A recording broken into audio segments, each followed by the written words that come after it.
আসসালামু আলাইকুম। আজকে আমি প্রিপারেশন নেব ইফতারের কিছু মিষ্টি আইটেম করার জন্য, কারণ রোজার মধ্যে যাতে আমরা ইবাদত বন্দিগি ঠিকমতো করতে পারি, আগের থেকে যদি আমি কিছু প্রিজার্ভ করে ফ্রিজে রাখতে পারি, তোমরাও রাখতে পারো, তাহলে রোজার সময় ইফতারে ঝটপট ভেজে দিলে বা ভাপ দিয়ে দিলেই তোমাদের ইফতার রেডি হয়ে যাবে। তাই আজকে আমি ইফতারের আইটেম মিষ্টিটা তো শুরু করব। ফার্স্টে আমি একটা পুর বানাবো। হ্যাঁ, ওই পুরটা দিয়ে আমি অনেক কিছু করতে পারবো। আজকে এই পুরটার জন্য কি কি লাগছে দেখো।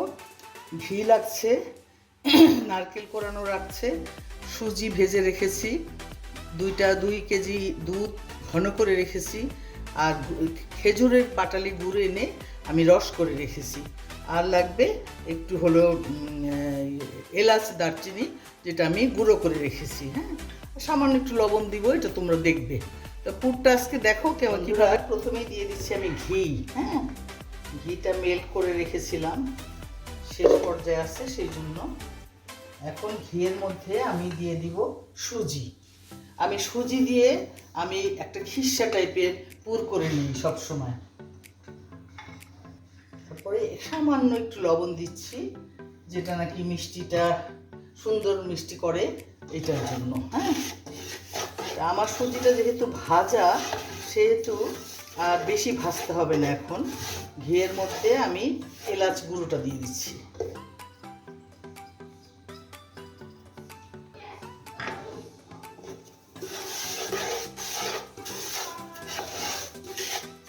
এখন দিয়ে দেব আমি এই যে গুড়টা। হ্যাঁ, গুড়টা এই যে রস করে রেখেছি, দেখো। ঠিক আছে,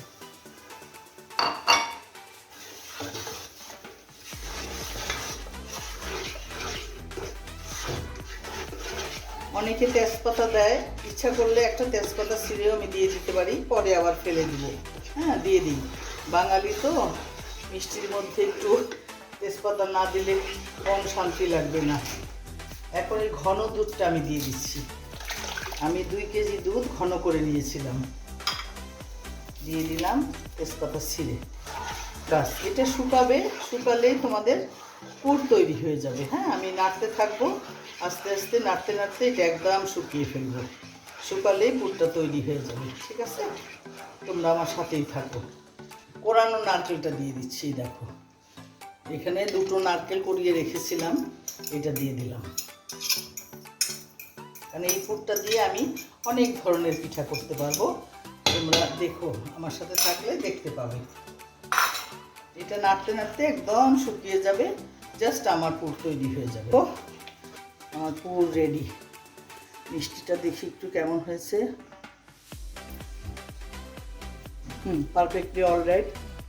এবং ঘি আর নারকেলের আর খেজুরের গুড়ের মৌ মৌ গন্ধ, এটা দিয়েই আমি তোমাদের পিঠা বানিয়ে দেখাবো। হ্যাঁ, এই যে আমার পুর রেডি, আমার সাথে থাকো, আমি একটা একটা করে পিঠা বানাবো এই পুর দিয়ে, দেখতে থাকো। ওকে, আল্লাহ হাফেজ।